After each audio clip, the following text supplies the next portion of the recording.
It's time for Over There with Mirella Rastorfer. Mirella is our European correspondent. She joins us weekly.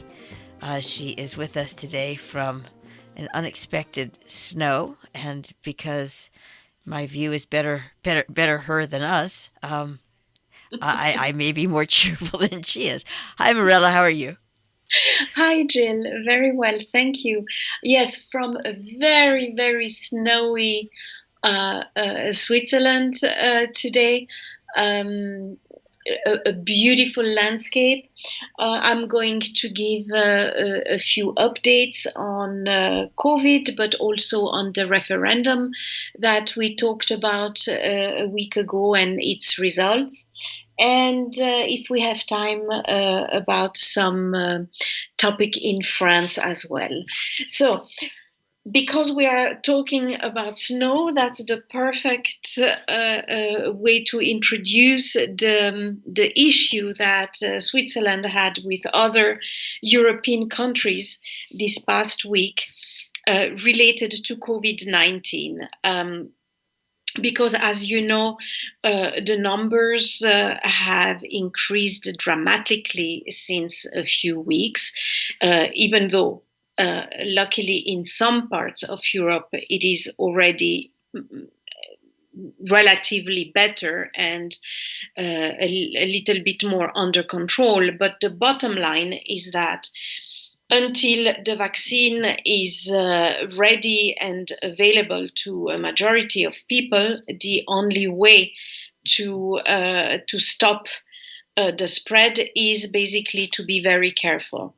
Now, most of the countries around Switzerland were talking about closing at least partially all the mountain resorts. So that's why I'm talking about snow, I'm talking about sport, I'm talking about skiing, and I'm of course talking about all the parties and dinners and gatherings that automatically are part of the winter season in the mountain.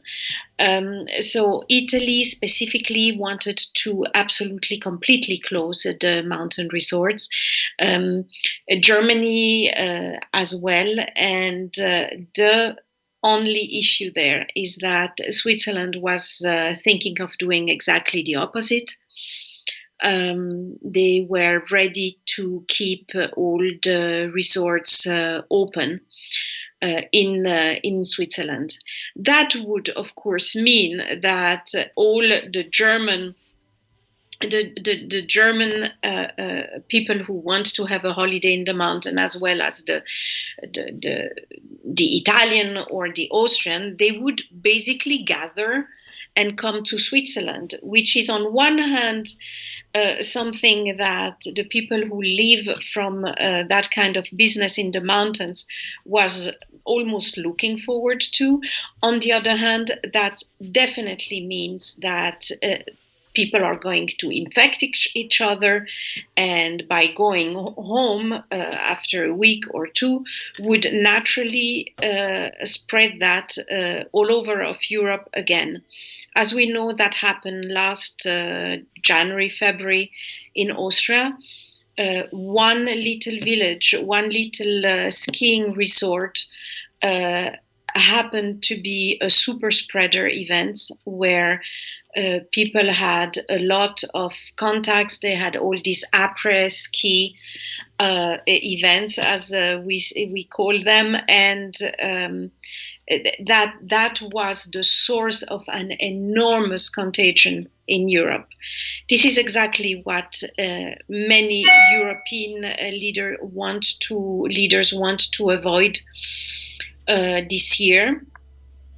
Now, after having put a lot of resistance, Switzerland is not going to close. That is something that they don't want to do, but they are going to impose some extremely strict restrictions. I don't know exactly how it's going to look like, but it's going to be much less fun, let's put it this way, to be in the mountains this year, except if it's purely for sport. In that case, it doesn't matter, and it's going to be fine, and it's going to be fun. But for everything else that is more socially oriented, it's going to be much less fun.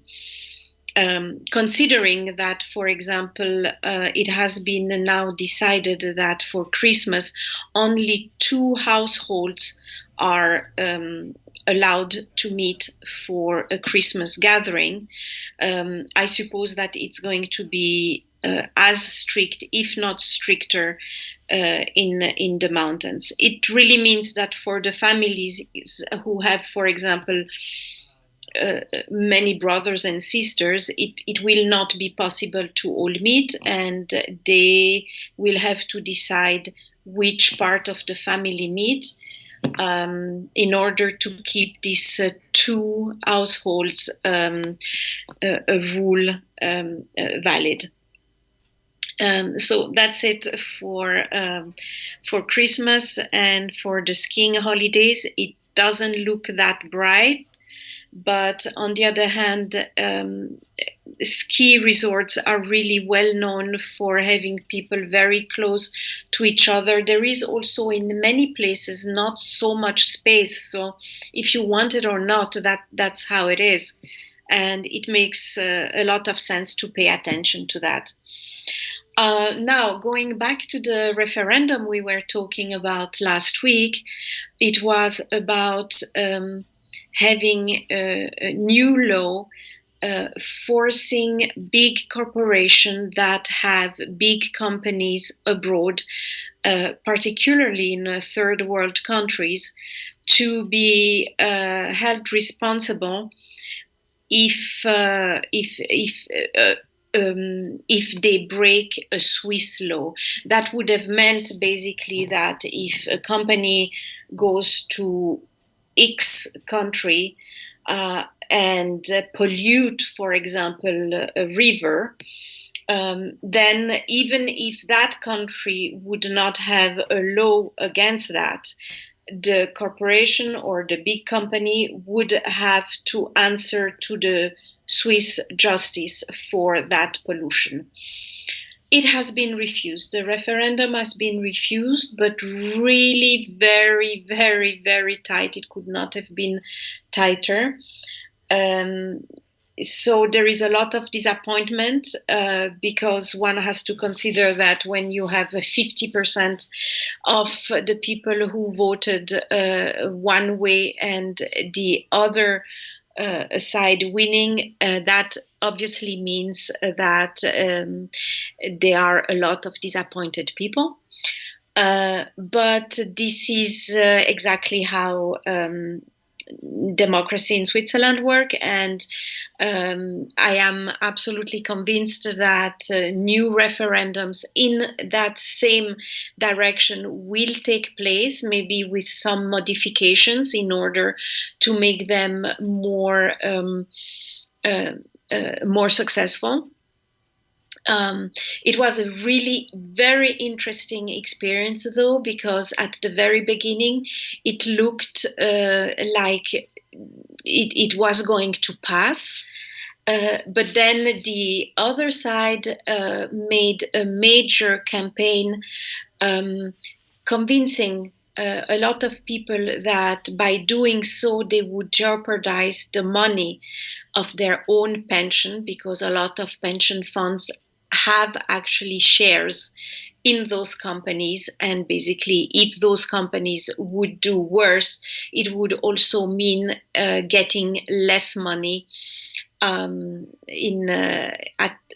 a time where one is more vulnerable, and this is when it's time to stop working and getting some money back. So that was a very aggressive campaign. It worked. Many people changed their mind, and that made that campaign actually extremely interesting. And I am really curious to see what's going to come out of it, because obviously it is going to be so that our world will go into a greener direction. And while it is still possible maybe right now to stop things to a certain extent, this is going to become more and more difficult.